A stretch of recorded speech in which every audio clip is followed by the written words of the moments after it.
Tayland'da 3 yıldır göçmen gözaltı merkezlerinde tutulan Uygurların sağlık durumu endişe uyandırıyor. Bu Uygurların durumunu takip eden Taylandlı insan hakları aktivistleri onların ciddi sağlık sorunu yaşamakta olduğunu, hatta aralarında kanser tehlikesiyle karşı karşıya kalanların da olduğunu aktardı. Gözaltı merkezlerinin koşullarının kötü olmasının yanı sıra yetkililer tutukluların tedavi görmesine engel oluyor.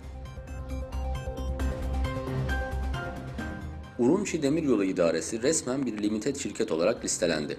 Çin, devlete ait kurum ve işletmeleri şirketleştirme reformu kapsamında ülke çapındaki 18 demiryolu idaresinin tamamının birer şirkete dönüştürüldüğünü açıkladı.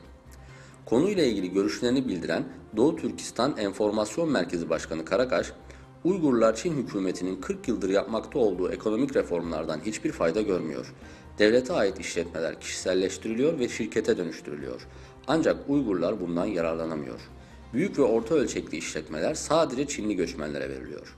Doğu Türkistan'a baktığımızda Uygurlar üzerindeki siyasi, ekonomik ve sosyal ayrımcılıktan başka bir şey göremiyoruz. Acı gerçek budur dedi.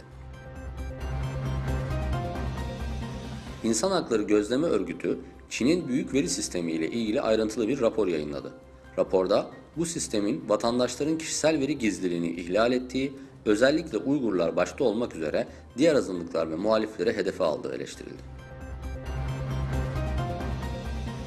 Kazakistan'ın başkenti Astana'da Türkiye Sanayici İş Kadınları ve İş Adamları Konfederasyonu ile Atameken adlı Kazakistan Ulusal Girişimciler Odası arasında 5 milyar dolarlık yatırımı kapsayan bir protokol imzalandı. Üçlü Dev Zirve sonrası Soçi'de yapılan bir toplantıda Rus iş dünyasına ve Rus kuvvetlerine seslenen Putin, orduya hazırlanın mesajı vererek ordumuz ve donanmamız en iyi silahlara sahip olmalı, rakiplerimizi geçmeliyiz dedi. 83 yaşındaki Kırım Tatar Milli Hareketi'nin efsanevi emektarı Vecihe Kaşka, 23 Kasım'da işgalci güçlerin düzenlediği baskın sırasında fenalaştı ve yaşamını yitirdi. Ukrayna Dışişleri Bakanı Klimkin, Twitter hesabından yaptığı açıklamada Kırım'daki baskınlara tepki gösterdi.